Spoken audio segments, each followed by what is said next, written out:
Well, hello there, and welcome back to Gamer Galaxy. I'm Adam, and today we're going to go through the top 10 PlayStation 1 games according to me. Your list is probably going to be different, but settle down, get yourself a drink, and let's have a laugh at my opinion of 10 good games. Number 10, Gran Turismo 2. Look, this game was originally bugged so badly on release, but if you ignore that, it's one of the best racing games of the 5th generation of consoles, which includes the PlayStation 1, the Nintendo 64 and the Sega Saturn. Fantastic graphics mixed with a great grinding experience in simulation mode, where almost 650 different vehicles can be driven along nearly 30 different tracks if you work hard enough at it. And if you're lucky enough to come across a later print of the game, some of the more egregious bugs are even fixed. Number 9, Medieval. This 1998 gem is any Halloween or spooky lover's dream. It follows Sir Daniel Fortescue. Yes, that is his name. Look at him. He's quite the spiffing fellow, who was, according to legend, a hero of a legendary battle. In actuality, his defeat was embarrassing, and he was taken out by the first arrow fired. However, it's time for Daniel to be an actual hero and defeat a sorcerer and his undead army. The game features interesting gameplay, fantastic graphics, and its release date of October meant it really hit the Halloween audience. Number 8, Hogs of War. Turn-based games are often hard to get right on consoles, that much is certainly true. However, Hogs of War does it both beautifully and yet also comedically. Hogs of War pits teams of pigs against each other with different vocalisations depending on the team's areas, with teams ranging from the French Gallic grunts up to the Russian sounding Piggy Striker. Beautiful voice acting by Rick Mail and Mark Silk helps keep the game fascinating despite the extremely primitive, even for the time, graphics. It's still worth picking up every so often, if not just for the voice lines of the pigs as the battle rages on. Number 7, Crash Team Racing. Who doesn't love a good multiplayer experience? Well, this is also a great single player experience. The graphics are what you'd expect from Crash games, plus if you have the rare combination of 3 friends and a multi-tap, you can have 4 players in a chaotic race. This game only slightly edges out the normal single player Crash games, as the multiplayer on this game is so fantastically done. Number 6, Croc, Legend of the Gobbos. Croc is a brilliant platformer, but it's probably also one of the most underrated games of the PlayStation 1. It was derided by reviews upon release as it took features from quite a few other games and just smashed them all together. However, here's the important bit. It combined them all into something that actually works, instead of just being a horrific love child. Despite getting a sequel also on the PlayStation 1, as well as a Game Boy Color remake of the original, which is not good, this is a franchise that has unfortunately essentially died as time went past, with the latest installment dating back to that Game Boy release. Had this game managed to come out a year prior, in a world yet to see Tomb Raider, it could have made it really big in the 3D platformer landscape. Number 5, Metal Gear Solid.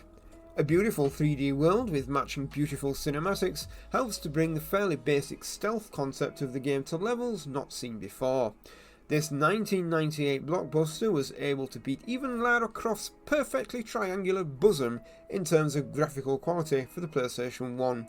It's easy to see why this game was one of the most rented, yes, rented, games in the United States shortly after release. Reviews for this game were some of the highest for all of the games in this list, and if it wasn't for some bad FPS drops at inopportune moments, it had certainly come a little higher on this list. Number 4, Ridge Racer! There was a time where basically every living person had played Ridge Racer. It was originally a popular arcade game. However, it was ported beautifully in all its glory and was an example of how to do great racing games, with beautiful graphics and fantastic physics for the time, plus an amazing soundtrack that really pushes the game to another level. Before we go into the top 3, let's do some honourable mentions that almost made the list. Number 1 of Crash Bandicoot. Look, it's a great game, but it's a little bit too much on the rails for me. You have little choice where you're going and what you can explore, but it is still a good distraction from life's problems. Next up, Grand Theft Auto. Look, this may have spawned one of the biggest gaming franchises ever, but the original GTA, it's just not that good. And lastly, for the honourable mentions, Tomba. It's a colourful adventure where you're basically bullying pigs to get your grandfather's gold chain back from. It's great fun. It's, however, now very rare to get hold of these days, and if you want to get it yourself, it's going to cost you about, $400. Well, that's it for the honourable mentions, but don't forget, while I've got your attention, comment, like, please subscribe. We've got some more top 10s and some more Let's Fails where we just fail our way through games. But let's get back into this top 10. Number 3, Siphon Filter. Siphon is a fantastic stealth-based shooter developed by Eidetic.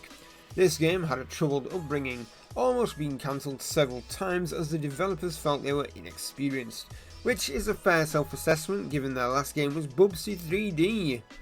Oh, that's one for the worst top 10. Despite their horrific past example, the team were able to outdo themselves and create a game where everything has exemplary attention to detail, as well as a fully fleshed out 3D world you can waltz about a bit in. Unfortunately today, the Siphon Filter franchise has died out a little, with its latest game being in 2007, however this one is definitely worth revisiting. Number 2, Spyro the Dragon. Obviously this lovable purple dragon was going to show up somewhere. Created by Insomniac, the same company that later went on to create Ratchet & Clank, it's clear the team knew how to produce winners straight off, and it's easy to see the similarities between Spyro and Ratchet, the wacky worlds and the wackier opponents.